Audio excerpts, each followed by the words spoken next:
नमस्कार दोस्तों, आज आपका स्वागत है आपके अपने रिटेन ज्ञान चैनल में। आज हम बात करेंगे उत्तराखंड के इतिहास की जो शब्दावली रही और जो नापतोल प्रणाली थी उसके बारे में। उत्तराखंड की जो शब्दावली है उससे मोस्ट ऑफ द क्वेश्चन पूछे जाते हैं, तो ये सेशन काफ़ी इम्पोर्टेंट हो जाता है। तो आइए हम आज के सेशन स्टार्ट करते हैं। सबसे पहले हम देखते हैं कि उत्तराखंड के इतिहास की जो शब्दावली थी वो क्या क्या थी। शब्दावली मीन्स होता है कि कौन कौन से शब्दों शब्दों को लेकर क्या क्या यूज किया जाता था। जैसे हम पुलिस बोलते हैं, अभी पटवारी बोलते हैं, किसी एक पर्टिकुलर शब्द का यूज करते हैं उसी से रिलेटेड।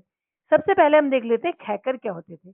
खैकर जो होते थे वो थातवान के स्थायी कृषक होते थे। अब आप बोलेंगे कि थातवान क्या है, तो थातवान होता था जो भूस्वामी होता है, भूमि का स्वामी। तो जो भूमि का जो मालिक होता है उसको क्या बोला जाता है, थातवान। और खैकर होते हैं जो थातवान के स्थायी कृषक होते हैं, मतलब जो भूस्वामी के स्थायी कृषक, जैसे उस भूमि पर जो कृषक काम करते होंगे उनके लिए हम खैकर यूज करते थे। तो आई होप आपको खैकर समझ में आया होगा। इसके बाद हम अगर सिरतान की बात करें, तो सिरतान वो होते थे जो कृषि योग्य भूमि में वार्षिक भोगी होते थे। मीन्स जो भूस्वामी को वार्षिक किराया देते थे उनके लिए हम सिरती की संज्ञा दी जाते हैं, इन्हें सिरतान बोला जाता था। जो वर्ष में भुगतान करके भोगी होते थे उनके लिए। देन हम देखते हैं थात। थात मीन्स होता है भूमि भूमि थातवान मीन्स भूमि स्वामी, और थात मीन्स होता है जो भूमि होती है। जैसे अभी हम जमीन बोलते हैं, उस टाइम पर उसको क्या बोला जाता है, थात बोला जाता है। गुड और जो विष्णु प्रीति होती है ये इंपॉर्टेंट हो जाता है, इसे इंपॉर्टेंट मार्क कीजिएगा। ये ऐसी भूमि होती है जो मंदिर के रख रखाव के राजस्व के लिए प्रयोग की जाती है। जैसे लाइक आजकल हम मंदिर के लिए जो जो भूमि यूज करते हैं उसे क्या बोला जाता है, गुड़ बोला जाता था। सदाव्रत की बात करें तो वह अनुदान जो धर्मार्थ कार्यों के लिए उपयोग और तीर्थ यात्राओं के भोजन की व्यवस्था के लिए प्रयोग किया जाता था। मीन जब भी कोई धर्म का काम होता था या फिर जो तीर्थ यात्रियों के भोजन बनाने के लिए जो व्यवस्था होती थी उसके लिए जो वर्ड यूज किया जाता था वो किया जाता था सदाव्रत। और सदाव्रत भी एक बार क्वेश्चन में पूछा गया है।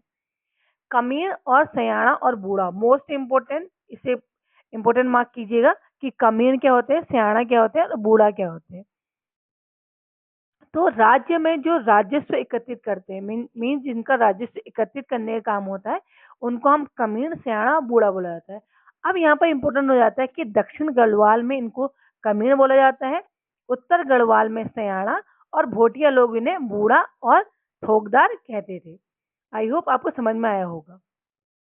अब बात कर लेते हैं साझी, जो भाबर क्षेत्र में कृषि भूमि को अधिया या अधेल के लिए लेते थे।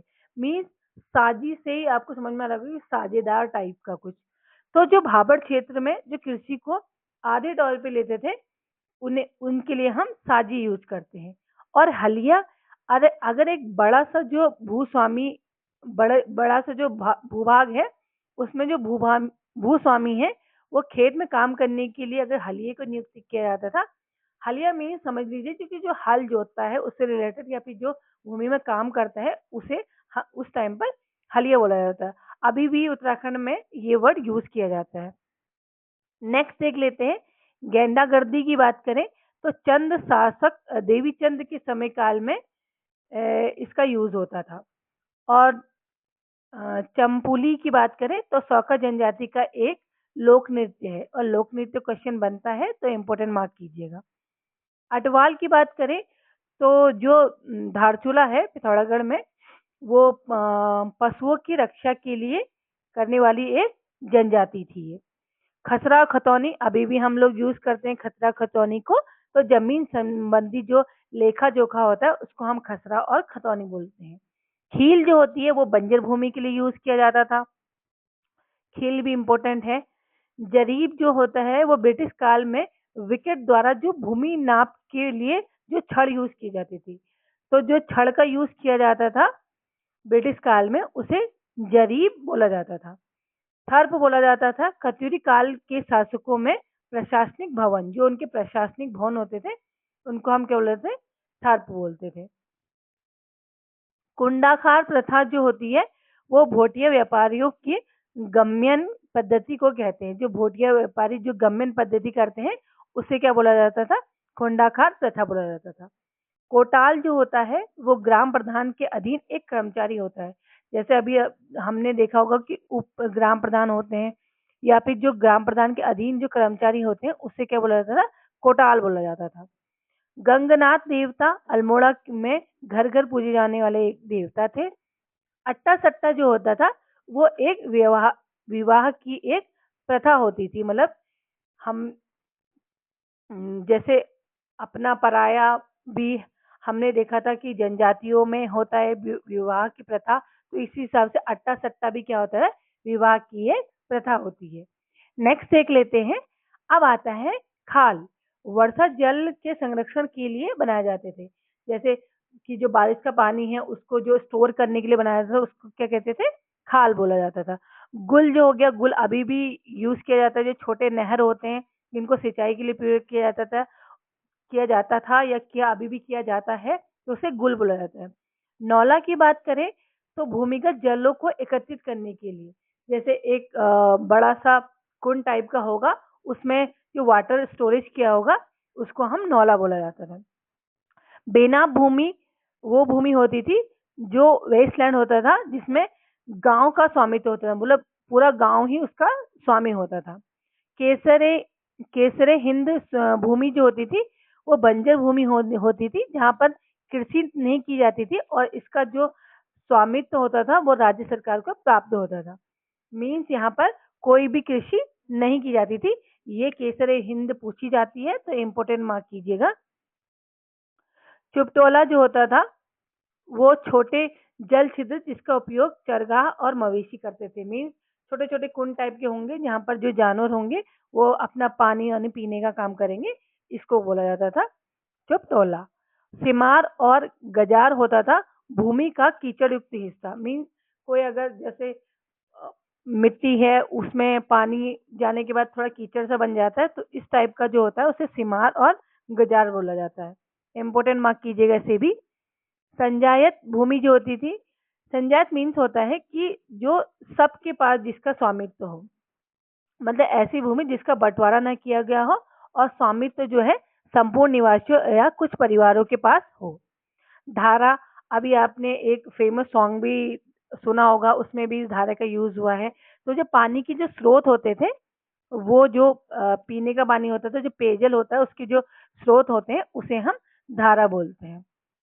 और ये घाटियों चट्टानों दोनों जगहों पर अधिकतर पाए जाते हैं। घराट की बात कर ले तो पंचक्कियर आटा पीसने की जो के लिए जो प्रयोग होता है उसे घराट बोलते हैं, इंपॉर्टेंट हो जाता है। थोकदार की बात करें तो राज्य और प्रधान के मध्य राजस्व एवं वित्तीय अधिकारी होता था।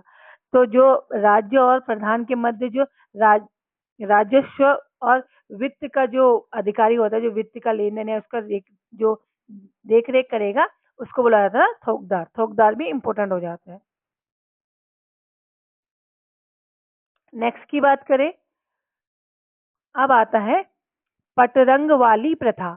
पटरंग वाली प्रथा एक ऐसी प्रथा थी जिसमें रेशम रंगने की झूठी प्रथा थी, जो इंद्रचंद के समय में काफी फेमस थी। धाकड़ जो हो गया, प्राचीन काल में यातायात के साधन न होने के कारण पर्वतीय क्षेत्र के निवासी पैदल चलकर मंडियों तक व्यापार करते थे, इसको ही धाकड़ बोला जाता था। चट्टी की बात करें तो उत्तराखंड के प्राचीन समय में जो यात्रा प्रथा पर बने विश्रामालय होते हैं, जैसे हमने पढ़ा हनुमान चट्टी, मतलब जो यमुनोत्री में जब हम जाएं तो विश्राम करने के लिए जगह हो गया, उसको हम चट्टी बोला जाता है। जैसे एग्जाम्पल हनुमान चट्टी। आटकर बोला जाता है समुद्र संबंधित कर जो सेना के ठहरने के स्थान पर लिया जाता था, उसको आटकर बोला जाता था। अटवाल जो हो गया, बलि पूजा के समय में एक कर था, उसको हम अटवाल बोला जाता है। सॉरी, ये एक बलि पूजा का रूप था। मीन्स बलि पूजा का जो टाइप था उसको हम अटवाल बोलते थे। हलिया जो हो गया, कृषि कार्य से जुड़े बड़े भूस्वामी कृषक के नौकर मीन्स जो हल वल जोतने का काम करते हैं या फिर जो खेत में काम करते हैं उनको बोला जाता है हलिया। बिसौंदी जो होता था एक प्रकार का बेगार कर था ये। पचार और सिमार जो होता था वो जो पहाड़ों की जो भूमि होती है उसमें जो प्राकृतिक स्रोत से लगातार जो पानी का रिसाव होता है उसको हम पचार और सिमार बोलते हैं। विरुधावली का अर्थ, विरुधावली जो था वो एक टाइप की उपाधि थी, जैसे महाराज आदिराज उपाधि हो जाती है वैसी एक विरुधावली भी क्या थी, एक उपाधि थी। अब आता है दंडक, शासक के प्रति जनता का विरोध जताने का एक तरीका था। अगर उन्हें जो राजा थे उनके प्रति कोई विरोध दर्शाना होता था तब इसका यूज किया जाता था।